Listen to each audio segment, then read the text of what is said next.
Bien. Bueno, veo muchas caras conocidas y eso me gusta. Así que bueno, les cuento la idea. Necesito hacer una advertencia sobre el tema. No vamos a poder hablar o no vamos a poder poner ahí sobre la mesa todas las cuestiones que podríamos hablar desde la educación física y consumos, ¿sí? Entonces voy a digerir eso, entender que no puedo intentar que debatamos todo hoy, pero sí quizás algunos lineamientos. Recuerden que quien quiera, yo soy miembro del equipo de tutorías del Romero, así que si tienen alguna duda o alguna inquietud o algo que se quedaron pensando respecto a consumos, no duden en venir y decírmelo porque van a ser bienvenidos o bienvenidas. ¿Está bien? ¿Sí? Quienes están entrando, acomódense tranquilos. Bueno, no hay pregunta que moleste, no hay pregunta que no corresponda, ¿sí? Levantan la mano y listo. Bueno, empecemos. Lo primero es, ¿para qué hablar de consumos? Y acá vamos a ver algunos datos que a veces hablan más que 1000 palabras, ¿sí? En el 2020 hice un pequeño estudio de investigación donde, sobre una base de 123 profes de educación física, les pregunté sobre la importancia que le dan, cuánto saben sobre consumos, qué harían al respecto desde la educación física, y los resultados fueron, el 92,3 era la sumatoria entre decían es muy importante el tema o es fundamental, ¿sí? El 43%, o sea, casi la mitad, no recibió nada en toda su formación y en postítulo, nada respecto a consumos problemáticos, ¿sí? Y casi la mitad considera que desde la educación física no se hace nada en materia de consumos problemáticos porque no tenemos los conocimientos. ¿Está bien? Bueno, desde ahí partimos, entonces algo hay que hacer. Primero les voy a contar lo que no vengo a hacer. Pasen, pasen. Punto número 1. Esperen que están entrando un montón, así se pueden acomodar tranquilos. Acomódense, los esperamos.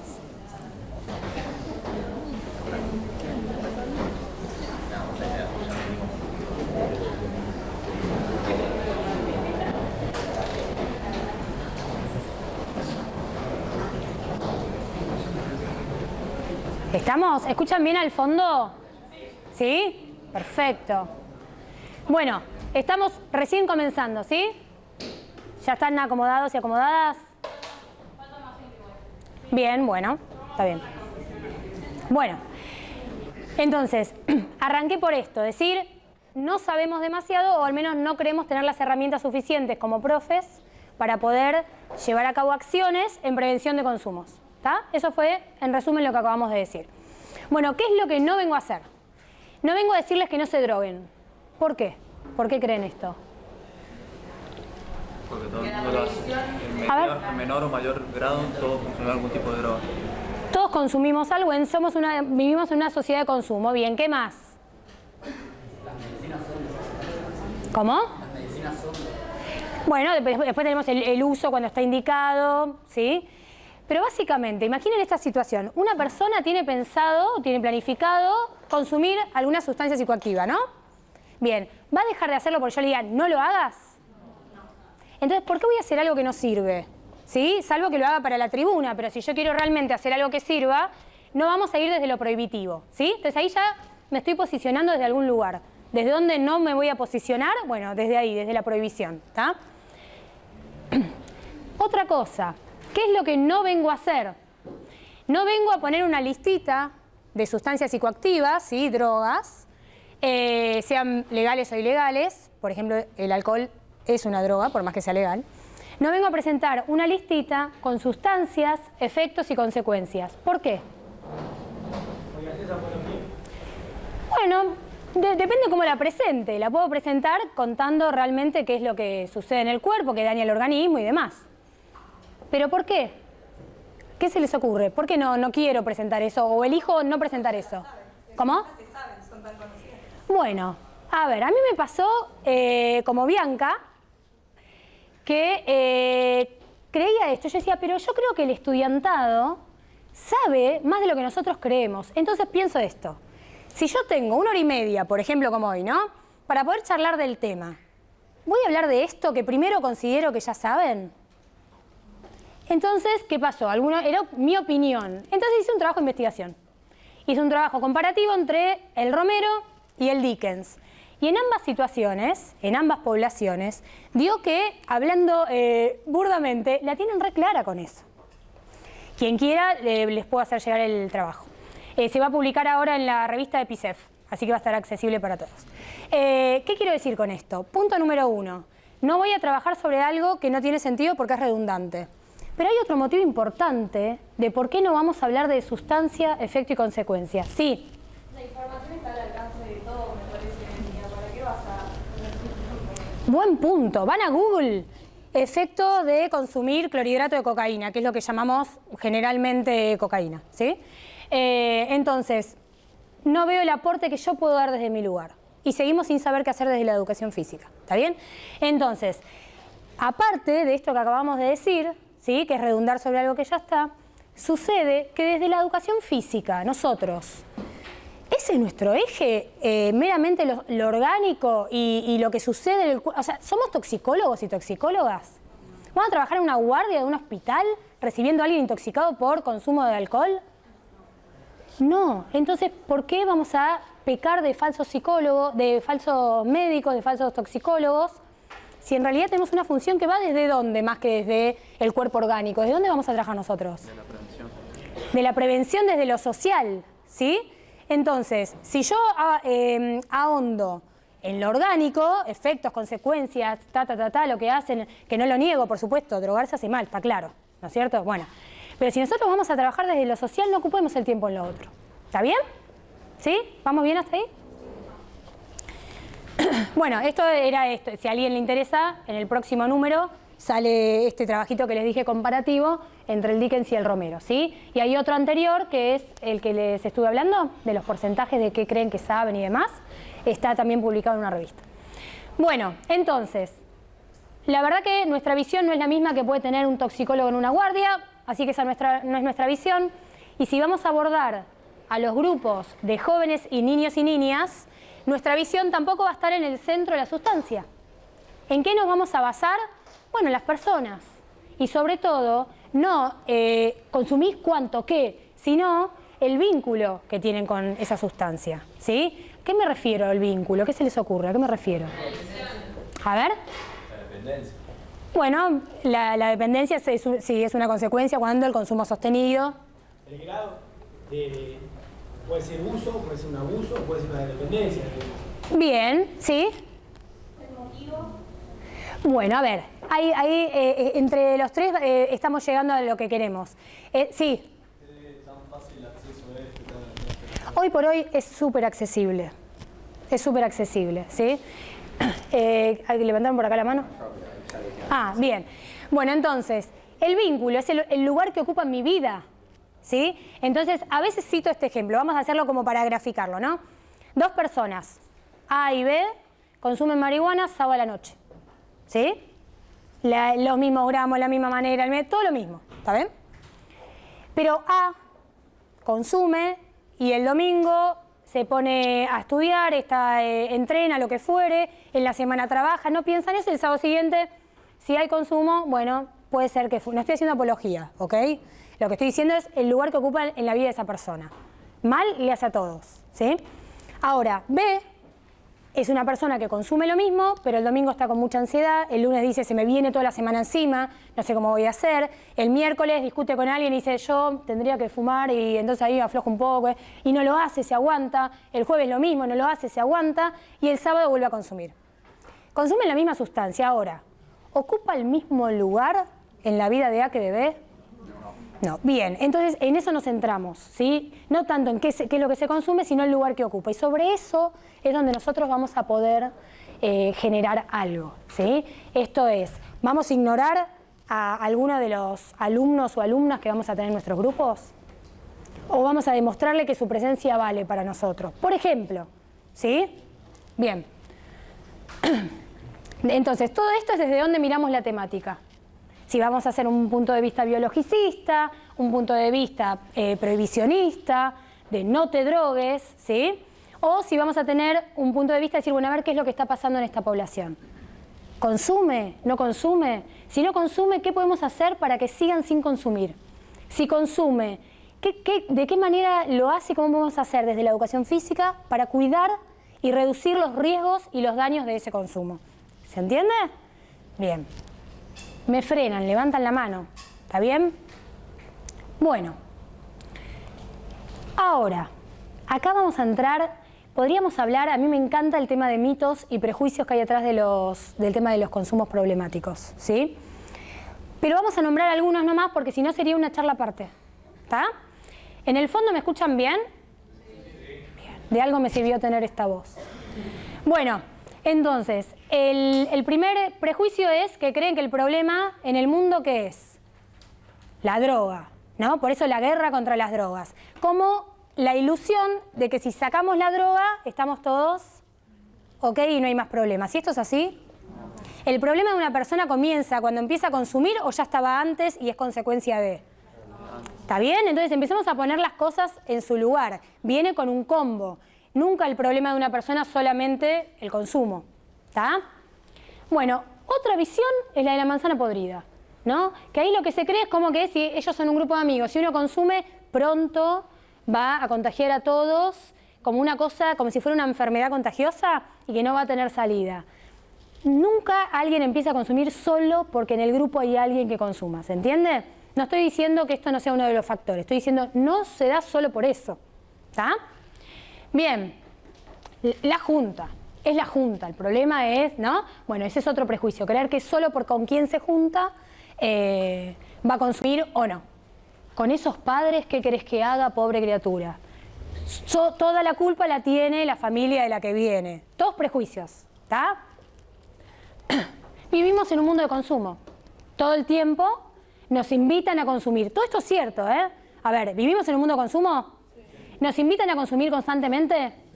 ¿A alguien le pasa que, por ejemplo, se compra un celular y a los 3 meses nos convencen de que ya está viejo? Bien, hasta nos dicen cómo tienen que ser nuestros cuerpos, ¿no? Todo el tiempo consumir, consumir, consumir. Bien. Un detonante. Si vos le preguntás a una persona con consumos problemáticos por qué empezaste a consumir, puede decirte si es un adulto con 40 años, supongamos, me dejó mi mujer, perdí el trabajo, me pasó algo traumático, lo que fuera, alguna pérdida. Suele haber un detonante. Ahora, ¿solo por un detonante una persona tiene consumos problemáticos? No. Siempre hay un ejemplo que es durísimo, pero una madre o un padre que pierde un hijo. Se me ocurre a mí el dolor más grande que uno puede tener. Muchas madres, por ejemplo, y muchos padres han comenzado a consumir o un consumo problemático tras la muerte de un hijo o una hija. Ahora, pregunto, ¿todas las personas que perdieron un hijo o una hija terminan con consumo problemático? Bien, ¿se dan cuenta por qué la diferencia que estoy marcando? Bien. Otra es las características de una persona. Es decir, nosotros dos, vos y yo, tenemos el mismo problema, pero vos tenés herramientas cognitivas, intelectuales, emocionales para poder resolverlo y yo no. Bueno, a mí se me va a jugar eso, ¿sí? No todos tenemos la misma tolerancia a la frustración, no todos tenemos la misma seguridad, el mismo autoestima, ¿está bien? Entonces, ¿qué vamos a decir? Cuando hablamos de qué es lo que genera un consumo problemático, es posiblemente la sumatoria de todo esto. ¿Por qué me interesa a futuros y futuras profes decirles esto? Porque, ojo, con estigmatizar a alguien por de dónde viene, porque está con mala junta, ¿sí? ¿Van a ser alertas? Sí van a ser alertas. Pero entendamos que nunca es un solo factor. Por eso se dice que consumos problemáticos es multifactorial. Son muchas cositas que se van dando, ¿sí? Por eso el problema no termina cuando uno deja de drogarse. Hay que laburar, hay que trabajar para ver qué lugar ocupó en mi vida y qué de todas estas cosas me fueron influenciando. ¿Está bien? ¿Vamos bien? Bueno, ahora volvemos al título. Consumos problemáticos. ¿Por qué no es un taller de prevención de adicciones? ¿Por qué hablo de consumos problemáticos y no hablo de adicciones? Pero adicciones pueden haber muchas cosas. Bueno, sí, podemos, sí. Y consumos problemáticos también. ¿Por qué uno puede consumir sin ser adicto? Uno puede consumir sin ser adicto, bien. ¿Qué más? ¿Nosotros podemos interferir en las adicciones? Ay, no te escuché. ¿Nosotros podemos interferir en las adicciones? No pertenece ya tipo a otra rama a otras profesiones, digamos. nosotros podemos intervenir en la prevención cuando hay adicciones. Por ejemplo, yo trabajo hace 15 años en un centro de rehabilitación de drogas, en internación y en hospital de día. Ahí yo ¿qué trabajo? Se llama prevención terciaria, porque lo que quiero prevenir, ¿qué será? Una recaída, ¿sí? Que vuelva al consumo más que una recaída, ¿está bien? Porque recaída puede haber y se trabaja a ver qué pasó. Entonces, sí podemos, ¿eh? Se puede. De hecho, yo lo hago y es fascinante, pero lo mismo que les dije, vieron que arranqué diciendo, no vamos a poder hablar de todo, ¿está bien? Quien le interese el tema de prevención terciaria, me escribe o cuando me cruza por el pasillo me dice y lo charlamos, me encanta. Entonces, adicciones. ¿Por qué decimos consumos problemáticos y no adicciones? Responde a lo siguiente, un poco lo que dijo algún compañero por ahí. No todo consumo es adicción, ¿sí? ¿Se acuerdan que dijimos el lugar que ocupa en la vida? Bueno, cuando decimos consumos problemáticos, estamos aceptando que hay consumos que no lo son. ¿Y a qué nos referimos con problemas? Porque habíamos dicho que digamos, consumir una sustancia psicoactiva nos hace mal a todos, ¿sí? Entonces, cuando hablamos de problemas, sabemos que nos hace mal al cuerpo y a la mente, pero lo que estamos diciendo no nos trae problemas, consecuencias, por ejemplo, en mis proyectos de vida, en mis vínculos, en mis deseos, en las cosas que considero importantes, ¿sí? Un consumo empieza a ser problemático cuando algo de todo eso empieza a alterarse. ¿Está bien? Y por otro lado, les voy a tirar, disculpen, pero me encantan los datos duros porque habla más que lo que uno pueda decir en 1000 palabras. ¿Saben cuántas personas, el porcentaje de personas, vamos a ver, 4, 8, 9, 10, supongamos ellos 10, ¿no? Consumen una sustancia psicoactiva. Cada 10, ¿cuántos creen que son adictos? 10 que consumen sustancias, ¿cuántos creen que son adictos o adictas? 7, 6, 4, ¿quién da más? 8, 9, los voy y las voy a sorprender.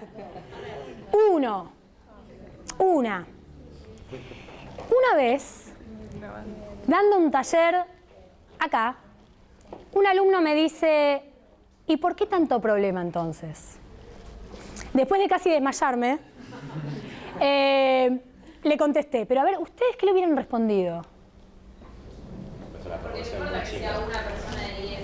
A ver, más fuerte. No importa que sea una persona de 10, sigue siendo una persona de 10 que está atravesando un momento. Hay alguien que lo... bien, ¿qué más?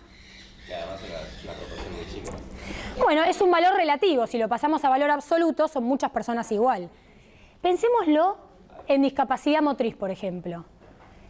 ¿Son la mayoría o la minoría en silla de ruedas respecto a la población? Minoría. Ah, entonces no pongamos rampas, total, son pocos. Sería una locura plantearlo así o no. Bien, entonces desde ahí ya decimos, bueno, por más que sean pocos, vale la pena cada persona que necesite ayuda y que nosotros podamos darla. Punto número 1. Pero hay otra cosa más.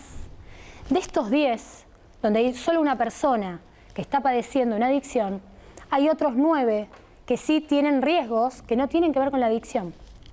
Es decir, la adicción no es la única consecuencia posible del consumo problemática, ¿sí? O sea, no es el único problema que se puede generar por el consumo. ¿Existe lo que es la coadicción también? También. O sea, vos te referís a que también se contamina el entorno, sea de familia o sea de amigos. Eso forma parte de la situación que le da más complejidad a alguien que padece una adicción. Me refería a esto, les doy un ejemplo. Una persona hace 8 meses que no toma una gota de alcohol, como todos ustedes. Bien. Entonces, el fin de semana sale con amigos o amigas, se sube a un auto, toma alcohol, se sube a un auto, atropella a alguien y lo mata. ¿Es adicto al alcohol? ¿Le trajo problemas ese consumo? Sí. Vaya que sí. Otra, supongamos que una persona nunca consumió éxtasis. Va a una fiesta electrónica, consume éxtasis, sabemos el efecto que tiene respecto al deseo sexual, mantiene relaciones y, comprobado estadísticamente, disminuye el uso de profilaxis. Se contagia una enfermedad de transmisión sexual. ¿Es adicta al éxtasis? Consumió una sola vez. ¿Le trajo problemas? Para toda la vida. ¿Está bien? Bueno, entonces, así podemos citar, les doy un ejemplo, sin dar nombres por supuesto, una paciente que consumía en su adolescencia cocaína, después había dejado, tiene una pareja, tiene 2 mellizos de 3 años, vuelve a consumir una vez, les estaba preparando la comida, se olvida de esta situación, producto de estar bajo los efectos de, la casa se quema, a los nenes los habla una vecina, pierde la tenencia de los hijos. ¿Está en adicción? ¿Le trajo problemas? ¿Está bien? Bueno, entonces, todo esto y más son situaciones de riesgo a la cual uno se puede ver expuesto por consumo y no estamos hablando de adicciones. ¿Está bien? Y ahora lo que tenemos que empezar a pensar, que ya lo vamos a llevar al deporte, lo vamos a llevar a la cancha, es, bueno, ¿y qué hacemos con esto, con toda esta información? ¿Podemos hacer algo? Sí. ¿Está bien? Bueno, ahí ya derribamos un mito, ¿sí? No todas las personas que consumen son adictas. Bueno, ¿cuáles son las situaciones de riesgo? Habíamos dicho, ahogamientos, por ejemplo.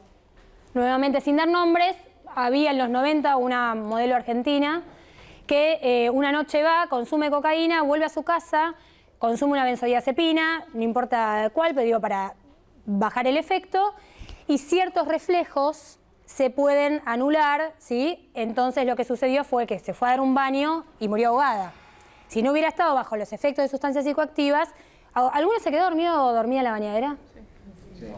Bien. Bueno, ¿se murieron? ¿Por qué? Tenés un reflejo que te hace despertarte, ¿sí? Más que tragar un poquito de agua no te va a pasar. Salvo que tus reflejos estén alterados por algún consumo. ¿Está bien? Entonces, ahí tenemos ejemplos de ahogamientos. ¿Vamos bien? Bueno. Choques. Están disminuidos los reflejos y esto altera, por supuesto, cuando estamos manejando. Violencia para con otras personas o con uno mismo, ¿sí? Las enfermedades de transmisión sexual que hablamos antes, quemaduras. Bien, ahora, todo muy lindo. ¿Qué hacemos? Todo esto que estamos hablando de reducción de daños es prevención secundaria, ¿sí? Ya más o menos les spoileé algo. Prevención terciaria es prevención de recaídas. Tema aparte, hermosísimo, después un poquito les voy a decir, pero ahí tenemos prevención de recaídas. Prevención secundaria, cuando ya hay consumo, y acá hay que aclarar algo. Cuando yo digo prevención secundaria, reducción de riesgos, es que yo digo, voy a decir, ¿todos los chicos se drogan? ¿Esa es mi postura? Yo querría que nadie se drogue. Lo que estamos diciendo es, che, el grupo que vos estás coordinando o el grupo que vos estás entrenando se droga. ¿Qué hacemos? ¿Miramos para otro lado o hacemos algo? Ese es el escenario, nos guste o no nos guste. Después podemos debatir qué nos genera que en nuestro grupo, nuestros deportistas o nuestro grupo en los colegios haya consumo. ¿Está bien? ¿Sí? Bueno, antes que nada de ver qué es lo que vamos a hacer, hay 2 cosas que tenemos que evitar, que son naturalizar y estigmatizar. ¿A qué me refiero? Por ejemplo, desde que soy chica, y creo que eso no cambió, no cambió, cuando vamos al supermercado tenemos café, yerba, cerveza, galletitas, yogur, champán, ¿sí? Tenemos, por ejemplo, el alcohol muy cerca, muy naturalizado, ¿sí? Lo vemos todo el tiempo, vamos a un restaurante y se está consumiendo. Entonces, el hecho de que estemos muy acostumbrados, sumado al hecho de que sea legal con restricciones, ¿por qué? ¿Cuál es la restricción? Tendrían que ser mayores de 18 años. ¿Se cumple eso? No, estoy segura que mando a mi hija de 11 a comprar y vuelve con una botella, ¿sí? Entonces, es legal, estamos muy acostumbrados y acostumbradas a verlo cotidianamente, entonces, ¿qué creemos? Que no pasa nada. Sin embargo, ya vamos a ver que sí pasa, ¿está bien? Y la segunda es estigmatizar. Por lo contrario, ¿por qué estoy estigmatizando? Porque yo, por ejemplo, si nunca en mi vida vi cocaína y me entero que un alumno o una alumna consume cocaína, me altero y me aterro y pienso que es más grave que el alcohol solo porque yo no tengo contacto cotidiano. ¿Vieron esta banda de rock de La Pastilla del Abuelo? Bueno, ¿por qué es? ¿Nunca se pusieron a pensar por qué es? Las pastillas del abuelo, manoteo, son las benzodiazepinas, clonazepam, diazepam, todo eso. Manoteo porque están a mano, al alcance. Entonces, el alcohol estamos acostumbrados, la pastilla del abuelo, ¿se entiende? Son cosas que tenemos a mano. Entonces, lo que no tengo a mano me horrorizo solo porque no lo tengo a mano. Entonces, ni naturalizo, ni estigmatizo solo porque no conozco. Veamos qué le pasa a esa persona. Otra vez, no hagamos énfasis en la sustancia. Hagamos énfasis en qué le pasa a esta persona. Si llega a mi clase de educación física intoxicado o intoxicada, es porque ni siquiera dentro de la escuela lo puede disimular. No podemos mirar para otro lado. Hay una frase que la repito siempre y para mí es como el ABC: no hacer nada no es una opción. Se pueden equivocar, por supuesto, pero dejarlo pasar es lo peor.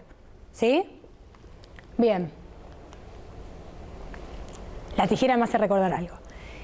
Un riesgo muy común es cuando no logramos separar la vida personal y privada, nuestra propia historia, nuestra propia experiencia, de la vida profesional. ¿A qué me refiero? Quinto año. Por ejemplo, a mí me pasó de egresarme de acá en diciembre, hace tiempo, y en febrero estaba trabajando en secundaria. O sea, yo le llevaba con suerte 4 años, 4 años a mis alumnos. ¿Tá? O sea, no estábamos tan lejos generacionalmente. Entonces, viene alguien de quinto año, sin dormir porque fue una fiesta de egresados, con olor a alcohol. ¿Y yo qué pienso? Si no separo, ¿qué pienso? Yo también la pasé, ¿no? Supongamos que en el secundario yo tenía consumo abusivo de alcohol y terminé el secundario y dije, bueno, basta, Caro, a ponerse las pilas, me puse a estudiar un proyecto de vida. Muy lindo, te felicito, esa es mi historia hipotética, ¿no? No quiere decir que la persona que yo tengo adelante le pase lo mismo. Quizás su historia arranca con, se me empezó a ir de las manos el consumo en la secundaria, después me pasó tal cosa, seguí, bueno, terminé con un problema de consumos, ¿está bien? No puedo dar por sentado que mi historia va a ser igual a la de la persona que tengo enfrente. Por ende, puedo estar dejando pasar a alguien que podía ayudar y no lo estoy ayudando. ¿Está bien? ¿Sí? Bien. ¿Se acuerdan que vimos esto de naturalizar? Bueno, vamos a ver, o estigmatizar. Hay una sustancia que genera más muertes, más enfermedades relacionadas a su consumo y más gastos en salud pública. ¿A qué me refiero? Es cuando van a una guardia de un hospital y le dicen, contame, cuando llega alguien intoxicado o intoxicada, ¿por qué sustancia suele ser? ¿Sí? Gastos de internación, gastos... Bueno. En el mundo, que todas las demás juntas. ¿Qué estoy diciendo? Todas las sustancias psicoactivas en una bolsa acá y solo esta aparte. ¿Sí? Generan más muerte, más enfermedades y más gastos. ¿Cuál es? Escuché solo alcohol. ¿Alguien dijo algo distinto?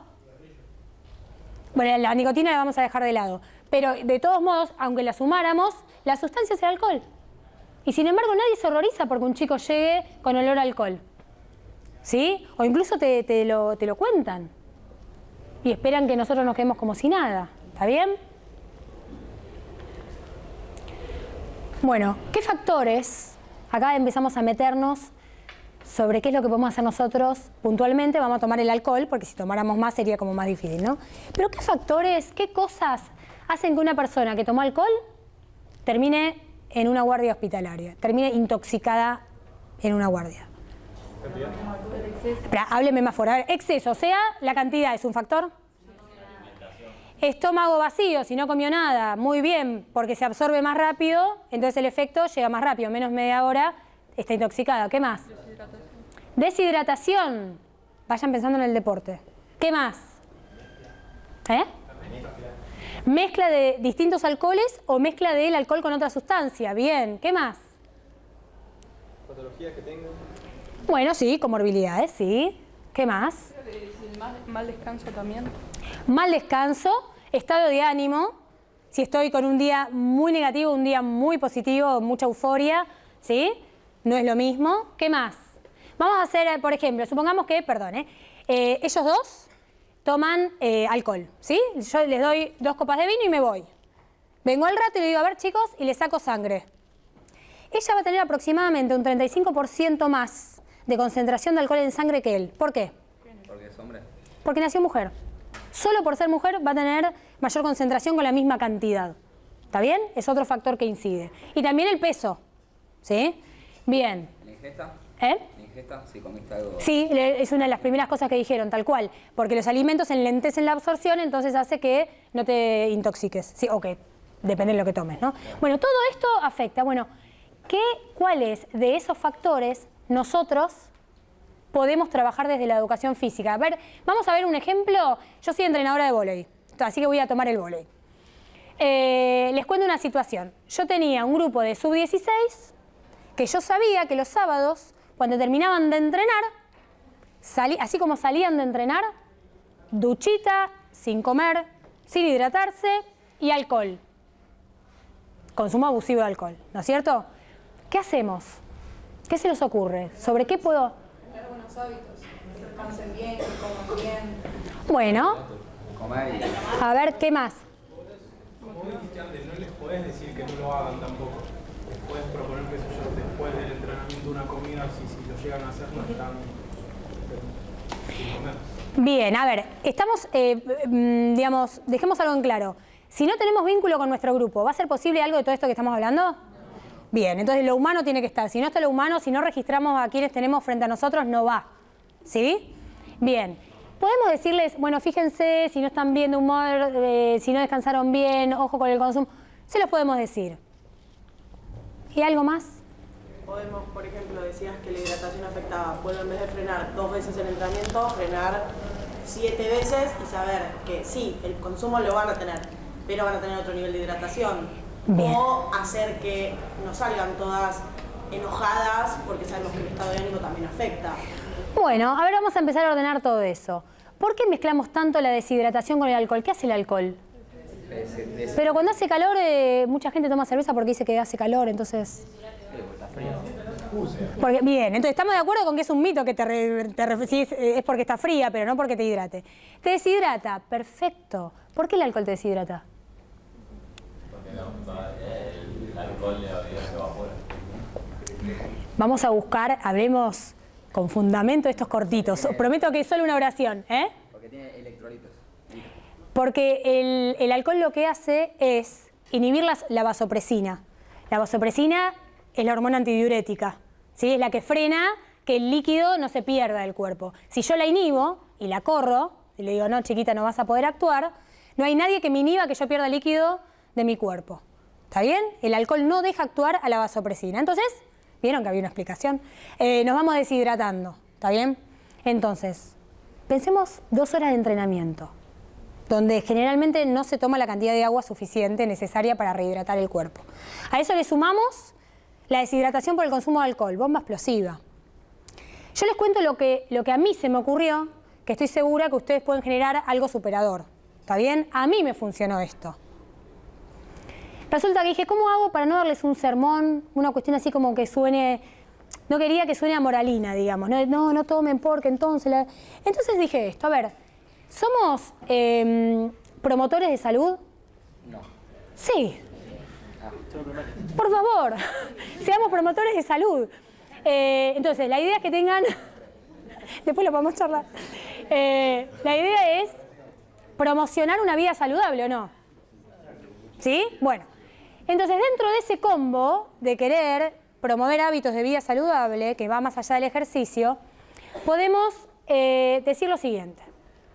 Cuando terminaban de entrenar, les decía, chicas, mientras están elongando, mientras están trabajando la flexibilidad, quiero que todas tengan una botellita mínimo de medio litro al lado de ustedes y cuando se van tiene que estar vacía. ¿Sí? Por hábitos de cuidado, la rehidratación, pin, cortito. Desde ese día todas era sumar una botellita. Cuando hacía calor yo llevaba bien las heladeritas. Bueno, la conservadora, ahí todas las botellitas. Entonces era agradable porque se refrescaban. Bueno. Después dije, ¿cómo las engancho con el tema de la comida? Porque no comían nada. Insisto, les cuento lo que a mí me funcionó. Después de 5, 4 intentos más o menos que no me funcionaron, les dije lo siguiente, era un grupo súper competitivo. No les gustaba perder, pero ni por locura. Entonces dije, las voy a enganchar por ahí. Y les dije, ustedes saben, y les pregunto de paso a ustedes, ¿saben que nosotros podemos hacer a través de la nutrición, tener una ayuda que nos permita tener 0 kilómetros los músculos después de haber hecho una actividad prolongada en el tiempo? ¿Alguien hace fondo o algo de resistencia? Bueno, cuando hacemos una actividad física prolongada en el tiempo, por 2 horas o quienes corremos maratones y demás, tenemos un truquito, una ayuda, que es después de hacer una proporción entre hidrato de carbono y proteína, que nos ayuda a regenerar más rápido, ¿sí? Un elemento por excelencia que tiene esa proporción es un yogur descremado, por ejemplo. ¿Está bien? Le digo, a ver, si no tiene yogur descremado, que yo llevaba a la heladerita, puede ser una barrita, lo que quieran, o una leche chocolatada. Bueno, se coordinaban y traían entre ellas cada 5, decían, hoy me toca a mí, traían la leche chocolatada. Se iban hidratadas y se iban con algo en el estómago. ¿Necesité hablar sobre el alcohol y lo que genera la deshidratación? No. A ver, no es que uno, si da la situación, no puede hablar. Podemos hablar de eso y sabemos lo que genera y lo podemos transmitir, pero que no sea lo único. El riesgo de la tablita de efectos y consecuencias es creer que con darla ya hicimos prevención. ¿Está bien? Entonces hay cosas que eso se llama prevención inespecífica. Cuando no necesitamos hablar, en caso de reducción de riesgos, no necesitamos hablar de la sustancia y sin embargo estamos previniendo. ¿Está bien? ¿Sí? Bien. Bueno, acá teníamos las cosas, ¿no? El agua, la comida, el descanso, si es mujer u hombre, el peso. Impecable.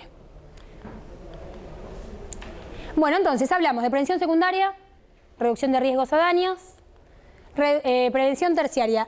Acá esto de prevención de recaídas, que es la prevención terciaria, les voy a decir solo esto. Vamos a hacer una especie de juego corto.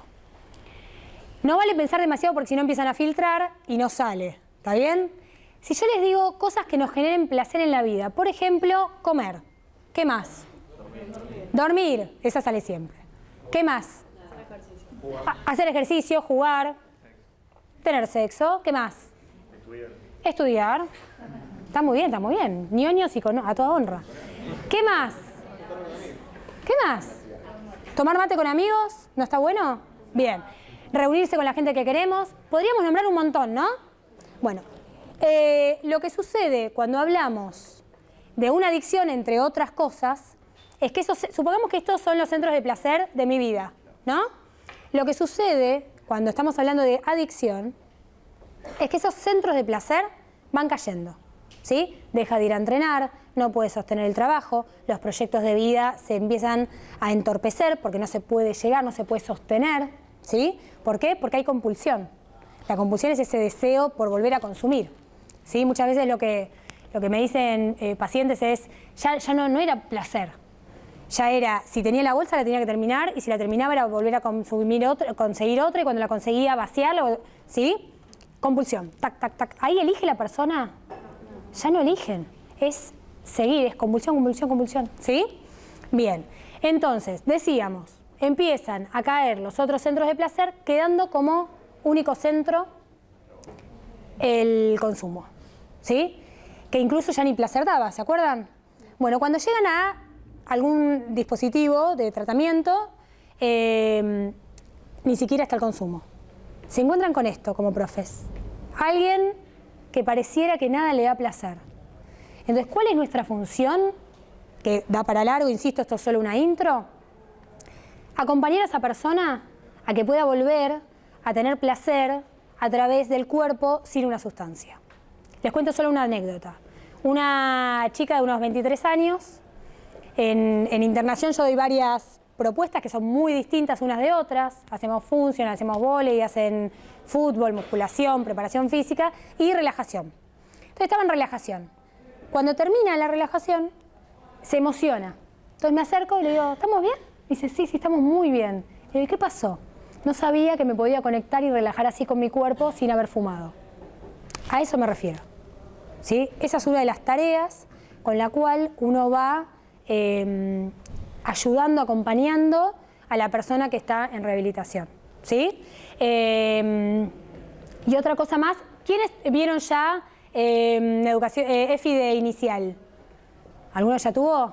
Bueno, ¿vieron el famoso esquema corporal? Bueno, es decir, ¿qué es lo que mi cuerpo puede hacer? ¿Qué es lo que no puede? ¿Sí? Pasa algo muy similar en esas situaciones donde se tocó fondo, digamos, y ahí sí estamos hablando de adicción, donde pareciera que perdieron el esquema corporal. Es como que tienen miedo de usar el cuerpo, dicen, no, pero esto no puedo, no, hace 10 años que no hago nada, no sé si puedo saltar la soga. Entonces, acompañar a que eso se vuelva a regenerar, digamos, en realidad es reconectar con eso que ya está. ¿Está bien? Y una cosa más entonces, eso es prevención terciaria, prevención de recaídas, ¿sí? Que sienta placer, que pueda sostener y que lo use como un medio natural de ¿qué? Esto lo sabemos todo. ¿Qué hace el ejercicio? Lo positivo, ¿qué nos genera? Libera la felicidad. Bueno, esto de las endorfinas. Exacto. Hay que algo también que quizás te pueden llegar a decir es, estoy bien, hace cuánto no me sentía así de bien. Claro, si una persona que suele venir consumiendo hace mucho tiempo se siente mal, está siempre mal, entonces cuando empiezan a sentir bien, entonces vos lo ves y te dicen, ahora me siento bien, yo como que no sabía que iba a poder estar así. Exacto, no sabía que iba a poder estar así o no sabía que iba a poder hacer esto y sentirme bien siempre, eso siempre está. Bueno, ¿queda claro esto de prevención terciaria? Bien. Vuelvo un poquito a prevención secundaria, piensa en esto, habíamos dicho que van cayendo los centros de placer, ¿no? Cuando la persona, estamos hablando del caso de la adicción. Supongamos que lo que queda es el consumo y el ir a entrenar. Quizás nosotros no podamos evitar que consuma o no. ¿Por qué? Porque vimos todos los factores que genera que alguien tenga un consumo problemático, ¿sí? Pero sí podemos hacer a que este centro de placer, que era a través del entrenamiento, no caiga, ¿sí? Ustedes pueden mirar para otro lado y expulsar a la persona que está con consumos problemáticos o pueden contener, ¿sí? Contener, por ejemplo, les cuento una anécdota también como entrenadora de vóley, una chica de 16 años que estaba consumiendo cocaína. Cuando voy a los directivos me dicen, fíjate qué puedes hacer, fíjate qué puedes hacer. Voy con los padres y me dicen, es un caso perdido. Entonces digo, bueno, ¿qué hago? ¿No? Otra vez con la idea de no hacer nada no es una opción. Entonces se me ocurrió lo siguiente, insisto, esta fue la receta del cerro, que hay tantas recetas como personas y espero que la superen, ¿no? Lo que yo le dije fue, necesito que me ayudes. Ella era titular, encima era muy buena, pero si no va a entrenar, el límite tiene que estar, si no entrenás no vas al partido, ¿sí? Porque contener no significa borrarle el límite. El límite tiene que estar con amor y con contención, pero tiene que estar, ¿sí? Entonces yo le dije esto, mira, en Escuelita y en Mini está llenísimo de gente, necesito que me ayudes. Podríamos hacer el canje este que no pague la cuota, si alguien me ayuda. Bueno, las primeras veces fue desastroso. Manos en los bolsillos, así. No aportaba nada, faltaba. Yo dije, ¿en qué me metí? Vamos a seguir, algo tiene que cambiar. De a poquito fue viniendo. 2, 3 meses caía con planificación. Y no faltaba nunca. Y yo me aseguraba que ella estaba hace 4 horas en el club. Y un día, pasado unos meses, me dice, profe, me pasa algo muy loco. Me siento más en mi hogar me siento más en mi hogar estando acá que en mi propia casa. ¿Se entiende a lo que apunto desde dónde tenemos que trabajar? Entonces, ¿qué pasa si nosotros nos vamos a guiar solo en los estrellitas, en los más habilidosos? Y el que necesita nuestra mirada es quien no es habilidoso, el llamado J. ¿Qué va a pasar? Los estamos dejando de lado, estamos replicando eso que le hace mal, uno de esos factores que podría llegar a ser parte de un consumo problemático. ¿Sí? ¿Vamos bien? ¿Alguna pregunta hasta acá? ¿Este era mío? ¿Ninguna? O sea, el eje principal es el vínculo. Yo no genero un vínculo. Ahí no escuché nada. El eje principal es el vínculo. Es el primer paso. No puedes entrar. Es el primer paso. Sí. Por ejemplo, una pavada. Me cuesta mucho retener nombres. Pero la pensé 20 veces hasta decir Bianca. Porque yo sé quiénes son. Y hay muchos acá que conozco. Y para mí el reconocer al otro, el poder decir algo de cada alumno que tuve, es fundamental. Tiene que ser así. ¿Entendés? Si no, no puedes trabajar. Son apellidos en una lista. ¿Está? Bueno. Volvamos. Prevención primaria, entonces. ¿Qué será? Terciaria, cuando consumieron, detuvieron y no quieren volver a consumir. Secundaria, cuando sabemos que hay consumo, nos guste o no nos guste, y queremos minimizar los riesgos y los daños de ese consumo, que vimos el ejemplo del alcohol. ¿Y primaria? Cuando no hay consumo. Cuando no hay consumo, ¿y nosotros qué queremos hacer? Que sigan así, que no haya consumo, ¿sí? Evitar el primer encuentro entre la persona y el consumo. Entonces, ¿qué vamos a hacer? Vamos a hacer así. Tenemos que hacer algo distinto. ¿Distinto a qué? Distinto, ¿vieron que vimos todos los factores que producen consumos problemáticos? Bueno, entonces, supongamos que ponemos de este lado, perdonen, todos los factores que generan que una persona tenga consumos problemáticos. Entonces, ¿yo voy a hacer replicar todo esto? No, vamos a hacer algo distinto, a eso me refiero, ¿sí? ¿Qué?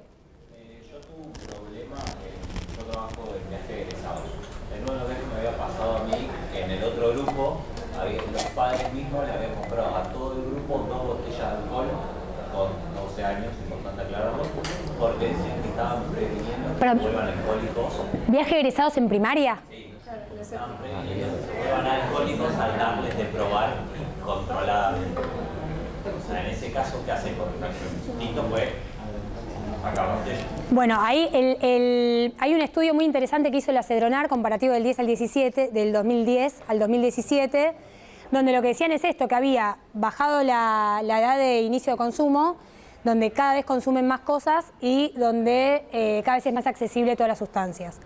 El tema que pasa con otro tema aparte también, podríamos hablar, ¿vieron que uno de los factores pusimos la casa? Bueno, en las casas, una de las cosas que está pasando, y ahora lo vamos a ver justo con esto que voy a decir, es que los límites a veces no se ponen y confundimos el ser padres, entre comillas, copados, padres y madres copadas, con el ser amigos. No tenemos que ser amigos de nuestros hijos. No nos corresponde porque es una relación asimétrica, porque ¿cómo me vas a cuidar y me vas a contener, porque el límite contiene, si te pones a la par? Si vos es una cuestión de resignación, de decir, bueno, dale, te compro yo para que no compres, no sé. Para mí es parte de la problemática de no poder, padre, madre, quien sea, adulto responsable del niño o la niña, que no se pueda colocar en un lugar de autoridad, que es una de las cosas que pasa. Lo que a nosotros nos había pasado, por un problema general, los mismos padres acompañantes se enojaron porque ellos lo habían consensuado en el grupo de WhatsApp de padres. Está bien, son menores de 18. O sea, me pareció algo súper loco, porque no es que fueron 2 familias y ya está. Con un grupo de 30 pibes, ya 30 pibes tienen 60 padres, más o menos. 60 padres que hayan mandado. ¿Y vos qué opinás sobre eso? A mí la verdad me pareció bien, yo saqué botellas y todo el mundo desde la empresa me dijeron que estaba bien lo que estaba haciendo, porque ya eso no puede tener un problema. A nosotros como docentes, a la empresa como empresa, si llega a pasar algún problema o algo... Es que el problema es, ya está. Claro. Hay padres que no contienen. Ya no, el problema no es solo que... El problema es ese, pero mismo el agravante que decías vos, por ejemplo, salen, están tomando alcohol, uno se excita y termina abusando a alguna compañera, ya el problema pasó de alcohol y padres que no contienen a padres que no contienen alcohol y un abuso. Entonces, lo que nosotros preveníamos era eso. Bueno, a mí me parece terrible, sí. O sea, es parte es una consecuencia del que adultos responsables no estén en lugar de autoridad frente a los hijos y las hijas. ¿Mm? Vamos a ver algunos ejemplos, es parte de esto. Esto que queremos evitar tiene que ver con... ¿Les parece si le doy ejemplos así no es tedioso? Un paciente de 19 años más o menos toca la guitarra, vive en un edificio con su madre. Caso real, ¿sí? Entonces, él cuenta que la madre algunas noches se acostaba temprano porque al día siguiente se levantaba temprano para trabajar, a veces no. Y cuando no tenía que trabajar al día siguiente, se quedaba como hasta las 3 de la mañana jugando con el celular y qué sé yo. Entonces, cuando la madre tenía que trabajar, a las 11 le decía, no, pero ves, desconsiderado, que no tenés en cuenta, que yo trabajo. Y cuando se podía quedar, no tenía problema con que el hijo toque la guitarra hasta las 3 de la mañana. ¿Qué tiene que ver esto? Pregunto, ¿esa madre está poniendo un límite que favorezca la vida en sociedad, la adaptación a sociedad de su hijo? ¿O funciona a través de un capricho propio? Un capricho propio. Ese hijo no sabe cuál es el límite real. ¿Cuál hubiera sido un límite en esa situación? Edificio, tocar la guitarra, ¿cuál hubiera sido un límite que le permitiera, le facilitara, como adulto responsable de ese chico, que pueda adaptarse en sociedad? Hay otros vecinos que están durmiendo a esa hora. Vivimos en un edificio, hay un horario establecido, no podemos molestar, ¿sí? Eso es una postura, un límite claro. Generalmente podemos encontrar, es habitual encontrar este tipo de relatos. No, cuando le pintaba, como le pintaba a mi mamá, por ejemplo. Sí, madre, padre, o qué sea, esto era por este caso que era así. ¿Está bien? Entonces nosotros, en las clases, ¿es importante que pongamos los límites claros? Sí.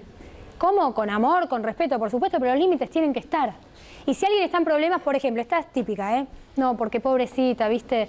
Está pasando por un momento, entonces, bueno, no le tomo la prueba. No, esperá. El límite tiene que estar. podemos flexibilizar un poco, pero el límite tiene que estar, que no quita un, ¿querés que hablemos? ¿Se entiende la diferencia entre una escucha activa, ¿sí? Escuchar realmente lo que al otro le pasa, pero sostener el límite? Otro ejemplo.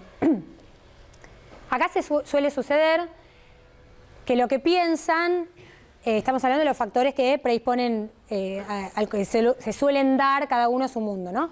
Pero que lo que les sucede no es escuchado o no es valorado, ¿sí? Pueden ser padres o madres autoritarios, en otro caso puede ser que no le prestan mucha atención, en otro caso que son sobreprotectores, cada uno con su formato. Pero el punto es que el expresar lo que les pasa no es tarea fácil. Entonces acá vamos a hacer algo distinto. Les doy un ejemplo que me pasó como profe en un intercolegial. Quinto grado, había un... Bien. Había un profe que tenía un grupo que yo había tenido el año pasado. 2 nenas de esas amistades simbióticas que van juntas a todos lados, bueno, pelea, llanto, bueno, mucha angustia. ¿Qué hace el profe? Se da vuelta, no me vengan con esa, a la cancha. ¿Hicimos algo distinto de lo de acá? ¿O replicamos? Replicamos las emociones que dijeron abajo del sillón, seguimos adelante. A ver, yo acá ¿qué propongo? No es frenemos el intercolegial, hacemos una ronda hippie de sentimientos. Vamos a lo real, vamos a lo posible, estamos en un intercolegial, ¿sí? Una opción puede ser, chicas, a ver, nos están llamando para el partido. Vayan, concéntrense en el partido, termina el partido y lo charlamos. Y después se charla. Después se le da ese espacio para poder hablar, ¿sí? No está mal que tengan ese tiempo de espera, también bajan los ánimos y todo, pero después se habla. En algún momento tiene que tener esa emoción, ese sentimiento, ese resolver problemas que ustedes ven en todos los currículum, ¿no? Ayudar a la autonomía, ayudar a la resolución de problemas, bueno, que no quede en un libro, vamos a la práctica, ¿está bien? ¿Sí? Bueno, eso, entonces, todas las cosas que no queremos que sucedan, propongamos algo distinto. Si no, es de la boca para afuera, pero no son acciones reales que nosotros hagamos. Otra es la que yo les dije. Si yo soy una profe insegura, entonces muestro siempre con ellos que son los más habilidosos y ellos que más o menos los dejo de lado, quizás esa persona es la que más necesita atención, porque en su casa no se le dan. Quizás esa persona es la que más necesita sentir que puede hacer algo, porque tiene una autoestima por el piso. Y yo no estoy colaborando, ¿sí? Solo por una inseguridad mía en el fondo. ¿Está bien? Anímate a mostrar con ellos. ¿Está bien? Y otra cosa es valorar solo a los habilidosos. Terrible. Si él llega hasta acá, bueno, le voy a exigir que llegue hasta acá, pero si él llega hasta acá y mejoró, valorar el proceso también, lo ven en un montón de materias. Bueno, llévenlo a la práctica. Todo esto es preventivo, ¿sí? ¿A qué le suena todo esto que estamos hablando? ¿Hay otra área que trabaja esto? ¿Dónde trabajamos esto de las emociones? Lo grupal. Sí. En alguna asignatura en particular, que sean muchos talleres, un contenido transversal. La ESI, ¿sí? ¿Por qué? ¿Cuál es el factor en común? Que tanto la ESI como prevención primaria, en definitiva, queremos un desarrollo integral de la persona. Que esa persona sea feliz, dicho en criollo. ¿Está bien? Que crezca con todas sus habilidades, que pueda expresarse, que pueda sentirse seguro o segura de lo que le sucede. ¿Está bien? ¿Preguntas? ¿Consultas? Profe, no estoy de acuerdo con... Bueno. Entonces, prevención primaria, repasamos, son grupos, como todo grupo humano suceden cosas, 2 opciones, o ignoramos esas cosas que pasan o intervenimos para ayudar que puedan resolverlas, ¿sí? Los problemas se solucionan, no se tapan, ¿sí? ¿Qué significa adicto? No habla. Sin dicción, no hay palabra, ¿está bien? Comunicación, esta es genial, escuchen esto. Yo tenía una entrenadora, para el olvido, les juro, que era, les voy a decir solo esta frase, decía, cuando llegaba una jugadora nueva, ¿no?, de vóley, decía, no hay jugadora que conmigo no haya llorado. Y tenía razón, yo lloré un montón de veces con ella. Era muy cruel, era muy fría, nunca se lo pude decir porque era chica, y en ese momento no se decían tampoco esas cosas. Y ella un día escucho que le dice a los padres, pero tenemos una comunicación excelente con el grupo. Cada vez que termina un partido hablamos, nos comunicamos. ¿Y saben qué? Eso es mentira. Pero no hablo de mi caso particular. Lo que hablo es que muchos docentes de educación física creemos que tenemos una comunicación muy buena con nuestro alumnado, con nuestros deportistas, pero en realidad lo que sucede es un monólogo aburrido donde nadie pudo decir nada. Entonces, jugamos un partido, perdemos, por la próxima, listo, bolsito, chau, me fui. ¿Quién se expresó ahí? Para que haya comunicación hay alguien, sabemos, ¿no? Mensaje, emisor, receptor, ida, vuelta. No hubo feedback. Entonces, ojo con eso es algo que tenemos que estar atentos. La comunicación tiene que estar. Escuchen al otro, pero escuchen de verdad. ¿Está bien? ¿Sí? ¿Están de acuerdo con esto? Ah, y una cosa más. Hay veces que con buena voluntad cometemos errores. Muchas veces sucede que alguien nos cuenta un problema y como realmente los estamos escuchando, se los queremos solucionar. Te agarra como esa cosa de, bueno, solo con escuchar a veces es un montón. Entonces, no nos aceleremos a querer resolver. ¿Por qué? Porque quizás pecamos de falsos psicólogos y hacemos daño. Entonces, escucha activa. ¿Tenemos a quién derivar según la institución donde estemos? Bueno, derivamos. No tenemos a quién derivar, prestemos escucha activa, fijémonos qué profe que trabaje con nosotros, o sea, armar una red, ¿sí? ¿A quién vos decís, por ejemplo, yo sé que al profe de geografía le importa realmente a los chicos? Che, vos viste que tal, noto que sí, yo también, suponiendo que no haya gabinete, que suele pasar. ¿Está bien? Entonces es esto. Escuchemos, que eso ya es un montón. Bueno, esto es lo que le decía, no mirar solo a la estrellita, sino también, burdamente dicho, al OJ, ¿sí? Tenemos algo a favor. Eso representa el aburrimiento. ¿Saben qué día de la semana es el día de mayor recaída y mayor consumo? Bueno, de mayor consumo, fin de semana. Y de mayor recaída es el domingo. ¿Por qué? A ver, hablaron un montón, no entendí nada. Organicémonos. Veniste un fin de semana donde por la pasaste joya el sábado, el domingo estás solo, aburrido. Eso te invita a... Bien, aparte de lo que sea salir y pasarla bien y el tiempo de ocio, a veces lo que pasa es que en la semana podemos sostener porque estamos llenos de cosas, de tiempos, de horarios, de responsabilidades, y lo difícil es cuando eso no está. Cuando me encuentro acostado en mi cama mirando el techo y estoy conmigo mismo, ¿sí? Hablando de personas con consumos problemáticos. Entonces, tenemos una ventaja, una herramienta hermosa, que es que muchos de nosotros trabajamos los fines de semana. Entonces lo que estamos haciendo es ayudando a que esa persona que los fines de semana podría estar en su casa angustiada, que la soledad le pesa un montón y demás, podemos brindarle un espacio de contención recreativo, por ejemplo. ¿Sí? Estas actividades que se hacen los sábados, domingos, que son para... es contención, es evitar eso. ¿Sí? Es una gran herramienta que tenemos. Y esto, en la juventud, en la adolescencia, necesitamos pertenecer a algún grupo. ¿Sí? ¿El deporte puede generar eso? Sí. Fíjense, yo dije, ¿el deporte genera eso? No, dije, ¿el deporte puede generar eso? ¿Cuál es la diferencia? El deporte no salva a nadie. ¿Sí? Lo que va a marcar la diferencia es la conducción que nosotros hagamos de eso. ¿Está bien? Así como el deporte, un deporte en particular no mata gente, los deportes no salvan ni son preventivos per se. Lo que hace que sean preventivos, lo que hace que podamos ayudar es nuestra conducción. ¿Qué hacemos con eso? ¿Está bien?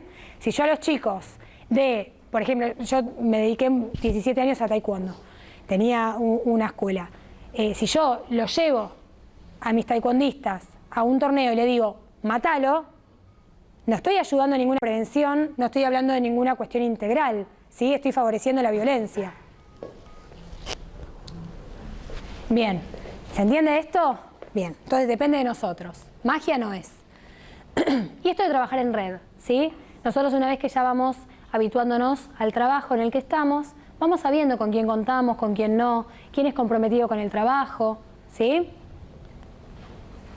Y vamos a tener alertas. Acá los alertas los vamos a pasar de largo porque si no, no nos alcanza el tiempo y ya estamos empezando a cerrar. Siempre nos han dicho que tenemos que detectar, derivar y no diagnosticar. ¿Es verdad? Es verdad. Pero falta algo importante que es contener. La contención desde la educación física es fundamental. ¿Sí? Entonces, desde lo afectivo, esto que les digo, con límite, pero pudiendo escuchar, que esa persona sepa. Les doy un ejemplo. Las chicas de este grupito de sub-16 no venían a entrenar, mensajito. No me respondían, al día siguiente les volvía a mandar, pero no era un ¿por qué no viniste? Y ahora, no era punitivo, ¿sí? Era, ¿estamos bien? Sí. Bueno, nos vemos mañana. ¿Está bien? Tu presencia me importa. A esta chica que yo les dije, que la convoqué, no fue un yo, que soy una entrenadora recopada, te digo que vengas para que no estés sola en tu casa. No, fue un yo te necesito. Y realmente me ayudó. ¿Se entiende la diferencia?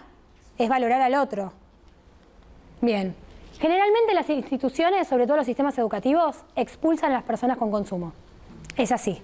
Y el sistema hospitalario también. Les cuento una anécdota corta. Un periodista se hizo pasar hace unos años por una persona con consumos problemáticos, de bajos recursos. Recorrió los 32, 33, más menos 1 hospitales públicos de Cava con este speech. Hola, ¿qué tal? Necesito atención por consumos problemáticos.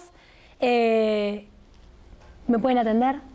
¿Saben de cuántos de esos 32, 33 hospitales públicos de Cava se fue?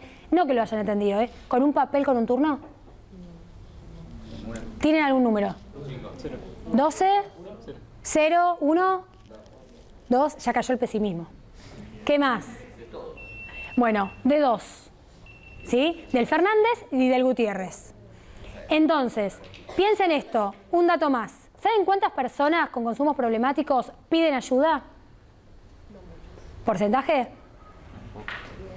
En Argentina, 1 de cada 11. Entonces, pensemos, si ese 1 de cada 11 que está yendo al hospital a pedir atención, se la niegan, estamos en problemas. En el sistema educativo, más disfrazado, suele pasar lo mismo. Entonces, cambiemos eso, no expulsemos, ¿sí? Y desde lo formativo tenemos 3 herramientas que nadie nos puede decir que no nos podemos meter. Una es rendimiento académico. Cito a padre, madre, adulto responsable. Mira, tu hijo venía con esta calificación, y se fue al tacho. Algo le está pasando. ¿Por qué digo esto? Porque imagínense que si un padre con un nene en jardín le cuesta asumir que le tiró la oreja a otro, dice mi hijo es incapaz, imagínense si lo que le tenés para decir es que tiene un consumo problemático. ¿Sí? Entonces hay cosas, datos concretos que no pueden decir que no. Entonces, ¿el rendimiento está bajando? Sí. ¿Es posible que baje el rendimiento cuando están consumos problemáticos? Sí. Bien. Segunda cosa que no nos pueden decir que no, es si este consumo afecta a la convivencia escolar. Mira, está teniendo sanciones porque hizo esto. Se manejaba de tal manera, ahora se maneja de esta. Nunca me había faltado respeto, me gritó, dijo tal cosa, está irascible. Contesta, se pelea. ¿Sí? Porque la está pasando mal, ¿sí? No porque sea mala persona. Esto que les digo, el límite tiene que estar, ¿sí? Si se mandó alguna macana que está fuera de lo pactado, fuera del encuadre, fuera de los límites, tiene que tener sanción. ¿Está bien? No digo que no. Y la regularidad de la cursada. Está faltando. Mirá, no te puedo decir si tu hijo le viene bien o viene mal. No está viniendo. ¿Está bien? Bueno. Conclusión, generar un ambiente salutogénico. ¿Qué significa salutogénico? Que genera salud, ¿sí? Hábitos saludables, ¿sí? Bueno, les voy a decir esto como última cosa y me llamo el silencio. Con la salvedad de que no estamos hablando de ratas, pero vieron que muchos estudios sociales se hacen con ratas. En los años 70, un señor llamado Alexander quería saber cuán grave, acento en la sustancia, era la cocaína. Entonces puso muchas jaulas. En cada jaula puso una rata con 2 bebederos, uno con agua y uno con clorhidrato de cocaína, lo que llamamos cocaína, diluida en el agua. Querían ver qué pasaba. ¿Saben cuál fue el resultado? Más del 90% de las ratas murieron de sobredosis. ¿Cuál fue la conclusión de ese estudio? La droga mata. La cocaína, quien la prueba, lo hace, consume hasta morir. Era eso lo que está diciendo. Bueno, por suerte, Alexander no se quiso quedar con eso. Y dijo, voy a repetir, pero voy a cambiar una variable. Entonces lo que hizo fue, en vez de poner a las ratas solas, las puso juntas. Puso ratas macho, hembra, puso cosas para que puedan jugar, recreativo. Puso elementos de descarga, la ruedita, ¿sí? Actividad física. Podían, por supuesto, tener relaciones. Y estaban estos mismos 2 bebederos. ¿Saben cuántas ratas murieron por sobredosis? Ninguna. Ninguna. ¿Pero Pasamos. murieron ¿Eh? ¿Murieron ratas igual? No. No, tal vez se murieron otra cosa. No. Entonces, en el periodo que estaban haciendo, no. Entonces, ¿cuál es el mensaje? No estoy diciendo que la cocaína no hace mal, por Dios. Por supuesto que hace mal y es grave. Lo que estoy diciendo es, miren la diferencia que podemos marcar brindando un ambiente de contención, un ambiente donde la pasen bien. ¿Está bien? Donde puedan expresarse. Y la perspectiva también. Y la perspectiva también, exacto. ¿Sí? Bien. ¿Dudas? ¿Preguntas?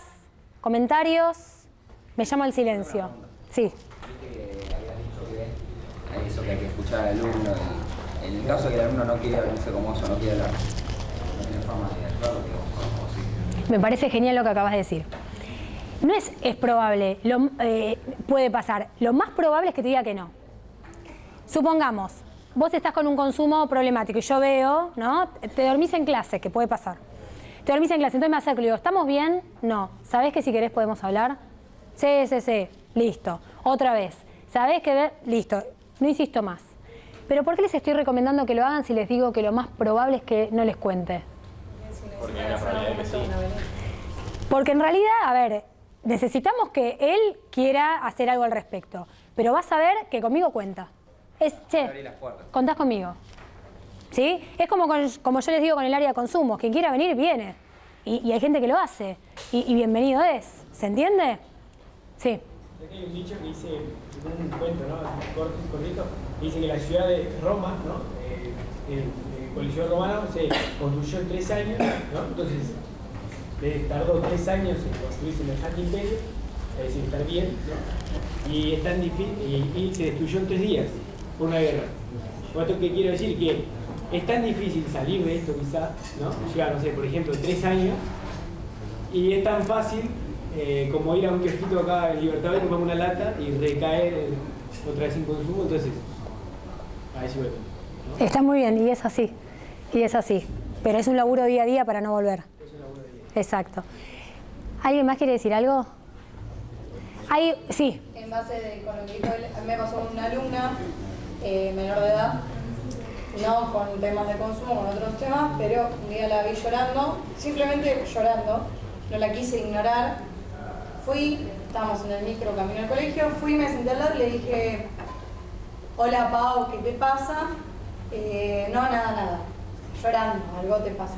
Sabés que si querés venir a contarme, podés, no importa que ahora no me quieras decir. Pasó una semana y al día siguiente tuvimos natación, vino y me dijo, profe, ¿sabés lo que me pasaba el otro día? Que me peleé con las chicas y me puse muy mal. Vino sola a hablar, yo no le dije nada. Y creo que debe pasar lo mismo. Exacto. Les voy a decir algo para cerrar que tiene que ver con lo que vos decís. Acá no tengo fundamento, acá no hice ningún trabajito de investigación, acá es algo que estoy convencida. No me pregunten por qué, pero estoy convencida que es así. Tenemos un lugar especial como profes. Si hay algo que le pasa a una persona, un joven, un niño, una niña, si hay alguien que se lo va a contar, es al profe de educación física si medianamente hicimos bien las cosas. Estoy convencida, pero desde el corazón, no tengo trabajo que fundamente eso, ¿sí? Así que si podemos, tenemos un montón de cosas para hacer. ¿Dudas o cosas que quieran compartirme después? ¿Preguntas que no se animaron a decir? ¿Comentarios que les viene después? En Instagram estoy acostumbrada, me mandan un mensaje privado y charlamos. ¿Está bien? Si quieren me dicen su nombre, si no quieren no me lo dicen. Y desde tutoría, yo formo parte del equipo de tutores y tutoras del Romero. Se acercan y pueden hablar. Me pasó esto en una práctica respecto a consumos. Mi amigo, mi perro, yo, quien sea, pueden venir y lo charlamos. ¿Está bien? Gente, muchas gracias por participar.